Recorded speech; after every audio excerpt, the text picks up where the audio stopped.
Hello, friends and followers. Well, here's a mysterious Central Electronics 100V transmitter that I've had for months.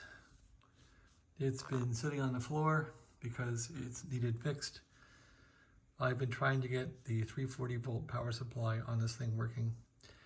I couldn't get 340 volts working even with this new transformer, which is supposed to fit into a 200V. So 200V transformer, replicate the power supply, put a diode bridge in here for the 200V, and no dice, too much voltage.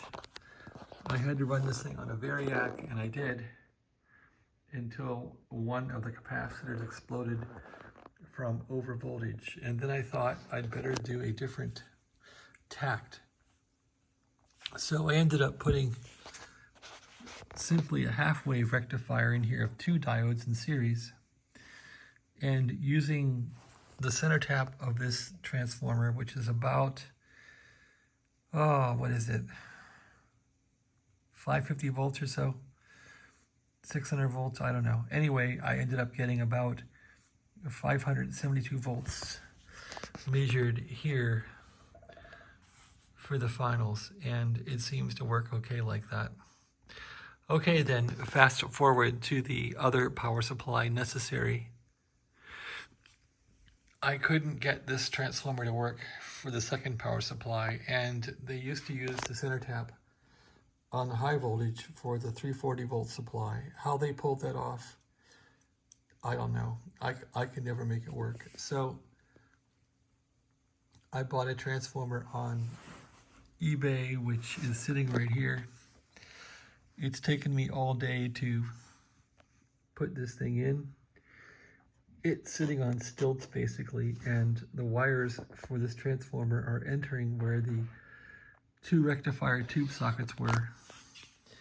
And I even reused one of the holes for the rectifier tube socket. Anyway, those wires, you can't see them. There's a whole jumble of wires here, but they all come in through there. So the way the circuit finally ended up working for the 340 volt supply, which is actually a 302 volt supply, because I can't seem to squeeze out 340 volts out of it in any dependable way that's safe, is that I have each high voltage winding from the secondary of this little transformer here, this little HV transformer, which I think is a Heathkit transformer.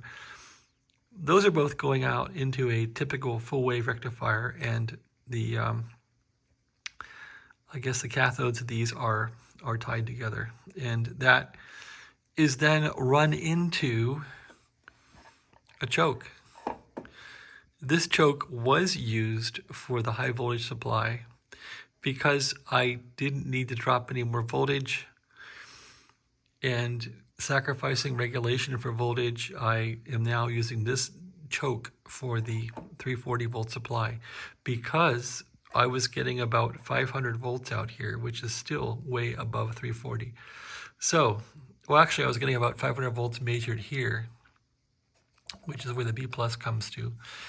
So basically then the way this was working was there's a choke here, which is already used for the 340 volt supply. And so I was feeding into this choke without this choke, feeding from basically here into here and measuring about 500 volts here. That would blow up my capacitor and blow the radio. So I just by happenstance had this choke running around here from Nick. It was a replacement, and I had thought my chokes in this radio were bad, and maybe they were, maybe they weren't, I don't know, but I wasn't gonna retrogress back to the 200V style power supply. So I just clip leaded this choke in, and it brought the voltage down to 302 volts right here. And I thought, you know what? That's close enough. That's all I'm going to get. I was going to put in resistors and all sorts of crap. And I thought, you know, if this works well enough, because I've been working on this radio for months, and I'm sort of just beat down by it, sort of just done. So if I can just get it working well enough to keep it, use it, or sell it, I don't care what happens to it. I'm just kind of done with it. I've done so much to this thing, and it just keeps taking and taking and taking, and it doesn't give back. So maybe now it's done. I suppose in subsequent videos we can discuss the nature of, is this thing done and does it work? Anyway, to go beyond, I drilled holes for the transformer into here. I put in 2 studs for the choke where it used to go, and it will indeed fit in there and bolt in there now. All I have left to do is take the 117, 125 volt primary windings of this transformer, which there's a white one and I think a blue one. I got to figure out where these go and get that to work, and I think this damn thing is done. So from that point, I'll see if it works, and I'll need to make some bias adjustments in here for the finals, and I'll probably have to make some bias adjustments for the keying of the radio, because that all works off some kind of funky monkey voltage divider, and which is about here, and then I think we're going to be done. Then I can test it and actually try and use it. So I can't wait to get this darn thing back in the case and on a shelf where it might actually work. Oh yeah, and then I got to put the RF shield back on the bottom here if I can get it to work. So one step at a time. And what's funny is it only took me 5 minutes to clip lead this circuit together with clip leads on the floor. The last video, we see the circuit on the floor as I'm testing it with this transformer.